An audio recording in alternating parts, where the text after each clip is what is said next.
بسم الله الرحمن الرحیم. یا ایها الرسول بلغ ما انزل الیک من ربک و ان لم تفعل فما بلغت رسالته والله یعصمک من الناس ان الله لا یهدی القوم الکافرین. صدق الله العلی العظیم. بیشتر صلوات. اللهم صل على محمد وآل محمد. وإذا قال رسول الله فمن كنت مولانا فهذا علي المولى وإذا فاطمة بضعة مني وإذا حسین منی و انا من حسین. برای تأکید ظهور آقا امام زمان و سرسلامتی خودتان بر محمد و آل محمد صلوات.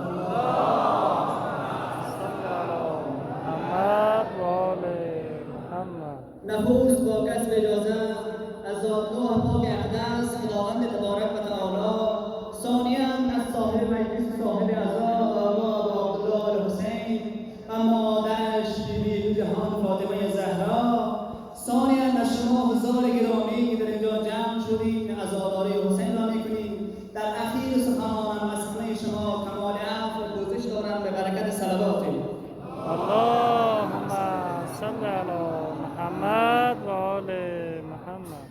دوستان عزیز، به نام عزتی وقتی دوستان را زیادتر نمیگیرم، فقط در آیه‌ای که در قلعه منبرم قرائت کردم چند حرفی هست درباره‌اش به بیان می‌رسانم انشاءالله که از حرف‌های پراکنده بنده خسته نشوید. آیه‌ای که در قلعه منبرم قرائت کردم که یا ایها الرسول بلغ ما انزل الیک، خداوند برای حضرت پیامبر این آیه را نازل کرد: ای پیامبر من، آنچه از جانب پروردگار و سوی تو فرستاده به خوبی ابلاغ کن و ان لم تفعل فما بلغت رسالته، و اگر تو چنین ابلاغ نکنی رسالت خود را به انجام نرسانیدی، به خوبی به انجام نرساندی. خب این رسالت حضرت پیغمبر چیه که فقط در مکان به نام غدیر خم یا خم غدیر همین آیه در نواخر حج حضرت پیغمبر نازل شد؟ خب این آیه چقدر معنی مفهوم دارد که اگر این آیه را برای مردم نرساند گویا حضرت پیغمبر رسالت خود را به انجام نرسیده. همون زمان که آیه نازل شد پیغمبر از موسم حج برگشت می‌کرد در منطقه غدیر خم یا خم غدیر. به روایت 18,000 نفر یا بالاتر از 18,000 نفر همراه با حضرت پیامبر بود. قافله سالار خیلی زیاده، مردم خیلی هایشان رفته در بیابان، خیلی هایشان پس مانده. حضرت پیامبر صدا زد کسانی که پیش رو رفته بیسته، کسانی که عقب بگذارید بیاید، من حرف خیلی مهمی دارم. همه حیران خدای پیغمبر چه حرف مهمی دارد. از حجاز شطور منبر ساخت، سر منبر بلند شد، بعد از خطبه و سخنرانی برای مردم عرض کرد فمن کنت مولانا فهذا علی المولا. همه بگن یا علی. کسی که من مولا و آقای او باشم، علی مولا و آقای اوست. چند رکن اساسی شیعه دارد که ما و شما باید قدر و منزلت این را بدانیم. یکی هم خم غدیر است، عاشوراست، بعثت است که همین پایه‌گذاری شیعه را دارد و همین هم مسئله بر حقی که ما و شما انشاءالله هستیم و خداوند توفیق عبادت و بندگی را برای همه مسلمانان و بالاخص برای ما و شما عطا فرماید و برکت صلوات. اللهم صل علی محمد و آل محمد. و بعدا درباره حدیثی قرائت کردن فاطمه تو بضعة منی، رسول خدا میفرماید فاطمه پاره تن من است. خب باشد دختر پیغمبر است، اوست که تن پیغمبر است. حالا امام حسن و امام حسین هم فرزند همین پاره تن پیغمبر است. این بر حقیت شیعه و این امامت امام حسین را بیان می‌دارد. خود حضرت پیغمبر گفته انا من حسین منی و انا من حسین، من از حسین هستم و حسین از من. زمانی که فرمایش این حضرت پیغمبر منجی عالم بشریت، اشرف مخلوقات، گل سرسبد کائنات همین حرف را زده باشد، کدام اصحاب، کدام امت، کدام تابعیت که پیروی نکند. دوستان عزیز، ما پیروی همان مذهبی هستیم که مولایمان امام حسین با 72 تن کوچک و بزرگ و جوان مقابل 70,000 نفر استاد. ما و شما اگر با میلیون ها نفوذ جهان مقایسه کنیم، فیصدی امام حسین را نیز زیادتر بشویم. اگر امام حسین با 7% افراد خود مقابل 70% استاد، ما و شما میتوانیم با 30% خود مطابق تمام جهان بیستیم و بر حقیقت شیعه را ثابت کنیم.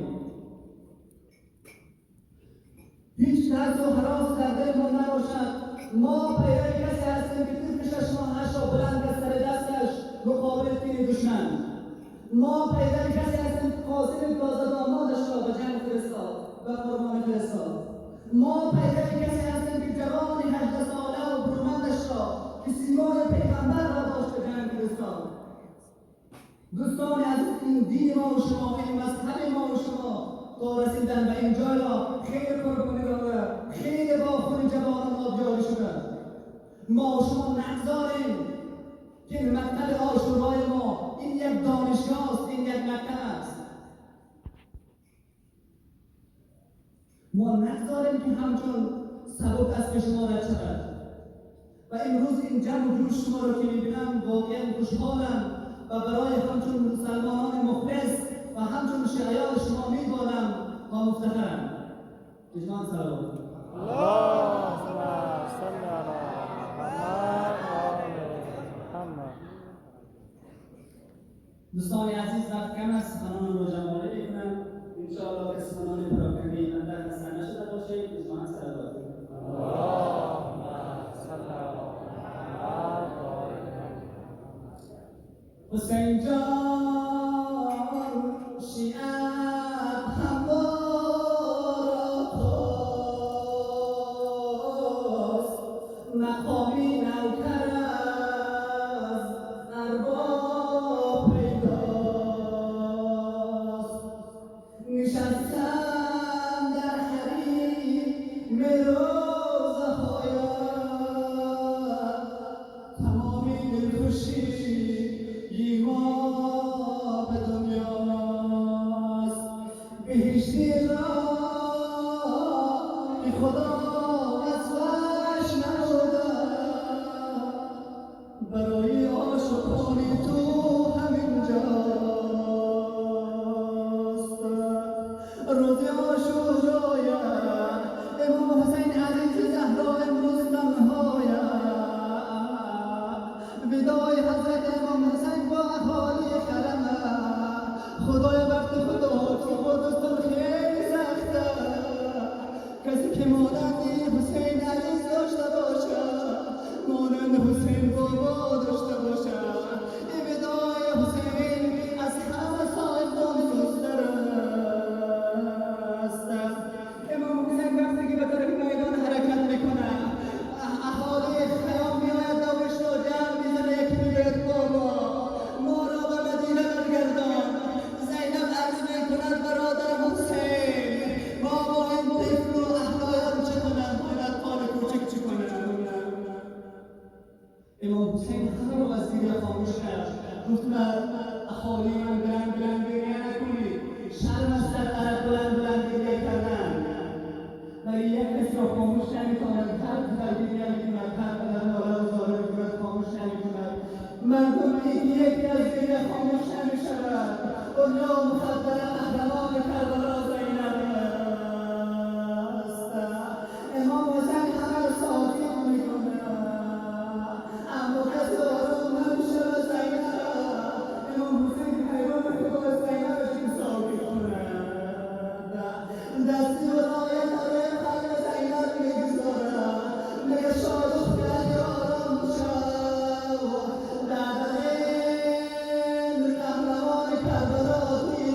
قربان احترام حسین. میگم خواهران